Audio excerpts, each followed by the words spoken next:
Kilat News Updates.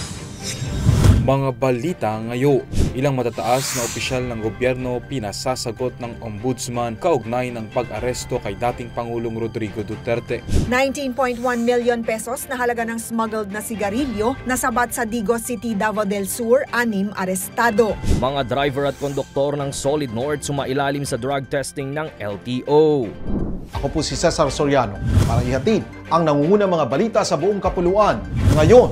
Inutusan ng Ombudsman sina Justice Secretary Jesus Crispin Remulla, Interior Secretary John Vic Remulla, PNP Chief General Romel Marbil at 2 iba pang opisyal na sagutin ng criminal at administrative allegations laban sa kanila kaugnay ng pagkakaaresto kay dating Pangulong Rodrigo Duterte noong Marso.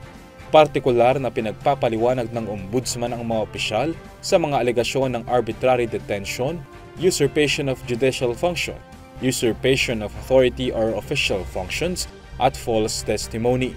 Kasama rin sa pinasasagot sina Special Envoy on Transnational Crime Marcos Lacanilao at CIDG Chief Major General Nicolas Torre. Alinsunod ito sa rekomendasyon ng Senate Committee na pinamumunuan ni Senator Amy Marcos na nag-imbestiga sa mga umano'y anomalya sa pag-aresto sa dating Pangulo na ngayon ay nakapiit sa International Criminal Court o ICC sa the Netherlands. 19.1 million pesos na halaga ng smuggled na sigarilyo ang nasabat ng pulisya habang arestado ang 6 na suspect sa buy-bust operation sa Digos City, Davao del Sur nitong Martes. Ayon kay Police Regional Office 11 Director Brigadier General Leon Victor Rosete, 478 master cases ng sigarilyo na walang health warnings ang kumpiskado. Na-recover din ang marked money, isang van at container van.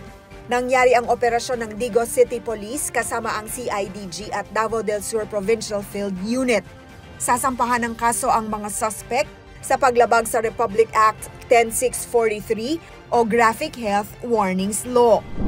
Aabot sa 300 driver at konduktor mula sa bus company na Pangasinan Solid North Transit Incorporated ang isinailalim sa drug testing ng Land Transportation Office o LTO sa kanilang mismong terminal sa Cubao, Quezon City kahapon May 6. Ito ay matapos ang nangyaring malagim na aksidente sa Subic-Clark-Tarlac Expressway o SCTEX noong May 1 na kinasangkutan ng Solid North bus na kumitil ng 10 individual at higit 30 ang sugatan.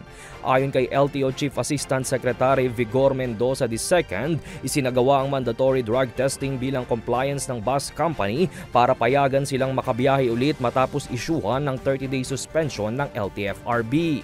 Bukod dito, inaasahan naman ngayong araw na makukumpleto ang pangalawang batch o nasa 200 driver ng nasabing kumpanya na sasailalim din sa drug testing.